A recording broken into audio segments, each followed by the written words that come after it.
So I recently bought this Kallax bookshelf for storing my supplies, and you can see right over here I've got my sewing machine.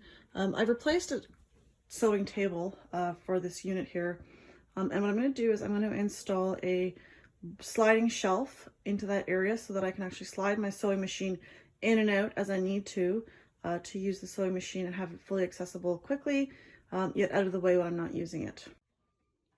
So about these attachments, and all it is just a sliding bit that you attach to a shelf and attach a bottom shelf to it and attach it to a wall, and then you've got your own sliding drawers. I bought 16-inch ones just because that's what they had in stock, and I'll be installing this into my Kallax area here. I have about 1.5 inches behind at the back here of spare space that will allow me to have the 16-inch ones. Otherwise, I'd need to have bought in about 15 or 14-inch ones, which isn't a standard size. So what I'm going to do is I'm going to drill some holes into the side at the bottom and install my side brackets first.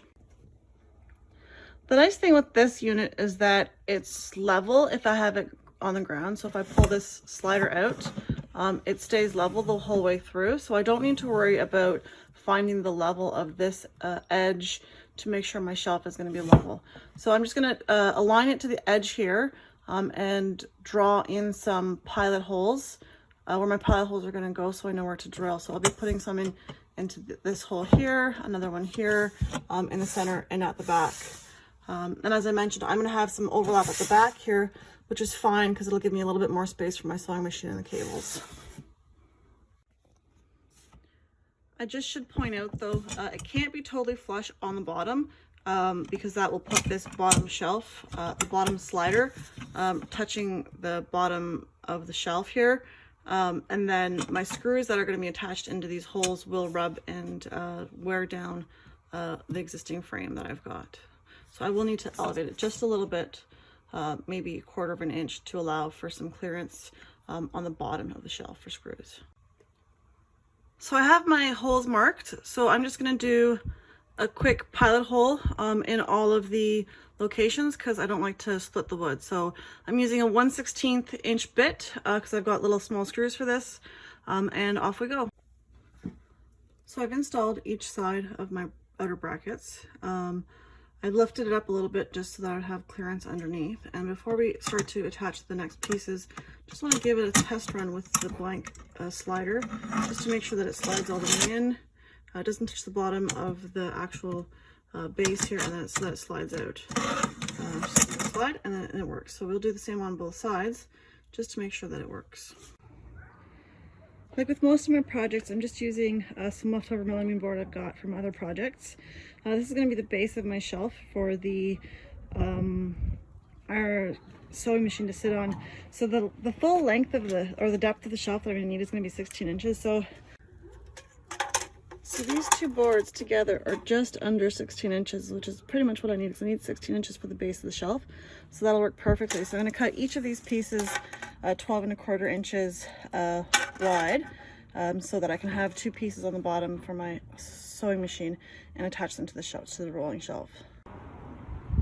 So I've just marked off my board at 12¼ inches wide. So I'm going to give it a quick cut with my circular saw, and I'm going to do a measure before I cut the second piece. Okay, so this is the first cut. Just fits perfectly into there, so I'm going to cut the second piece and it'll be ready to be screwed in. With both pieces in, the shelf currently works. So what I'm going to do is on the underside here, I've got some spots. I'm going to mark off my holes so I can put my drill my shelf into place, and then it'll be all attached.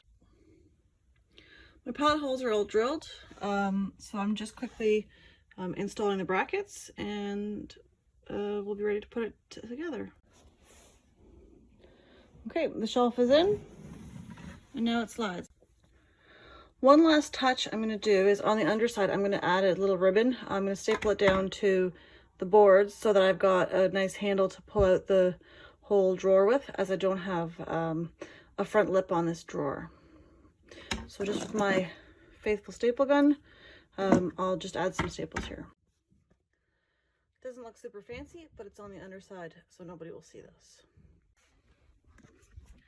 Now the drawer is in. I've got my little ribbon here to pull, and the drawer comes in and out. So now I just need to put my sewing machine on top and it's ready to go. So my sewing machine is on. It just slides in and out perfectly with enough space to sew. And then when I'm done, it can be easily put back away.